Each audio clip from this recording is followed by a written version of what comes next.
పూరా లోకల్. నమస్తే, welcome to పూరా లోకల్.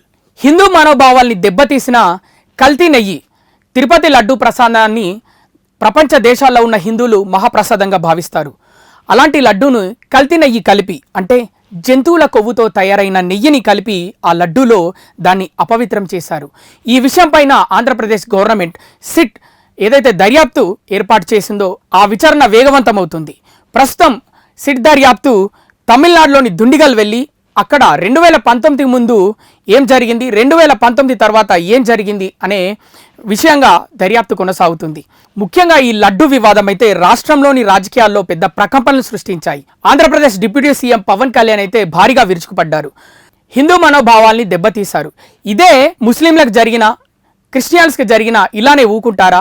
వాళ్ళ చర్చిలో ఇలాంటి తప్పు జరిగితే, వాళ్ళ మసీదులో ఇలాంటి తప్పు జరిగితే వాళ్ళు ఊకుంటారా? రోడ్డు మీదకి వచ్చి భారీగా నిరసనలు తెలుపుతారు కదా. మరి హిందువులకు ఏమైంది? ఎందుకు కామ్గా ఉంటున్నారు? ముఖ్యంగా రాజకీయ నాయకులు ఈ విషయంపై అందరూ ముందుకొచ్చి మాట్లాడాలి. ముఖ్యంగా సినిమా హీరోలు కూడా దీనిపై స్పందించాలని మీడియా ముఖంగా ఆయన అభిప్రాయపడ్డారు.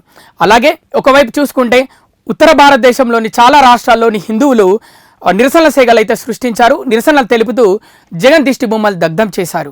మరోవైపు తెలంగాణలోని ఎంపీలు, బీజేపీ ఎంపీలు తీవ్రంగా విమర్శించారు. మరికొంతమంది బీజేపీ నేతలు ఏకంగా తిరుమల వెళ్ళి వారి యొక్క అభిప్రాయాన్ని వ్యక్తం చేశారు. ఇది చాలా దారుణం, దీనిపైన సిబిఐ ఎంక్వైరీ జరగాలి, ముఖ్యంగా దీన్ని కేంద్రం చాలా సీరియస్గా తీసుకుందని బీజేపీ ఎంపీలు మీడియా ముఖంగా చెప్పడం అయితే జరిగింది. మరి రానున్న రోజుల్లో ఈ సిట్ దర్యాప్తులో ఎలాంటి విషయాలు వెల్లడి కాబోతున్నాయి?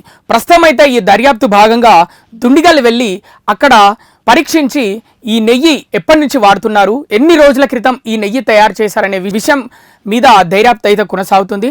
మరోవైపు ఆ టైంలో ఉన్న టీటీడీ చైర్మన్లు, అలాగే ఈవోలు, వీళ్ళ విషయాలపైన కూడా ఆరా తీయనున్నారు.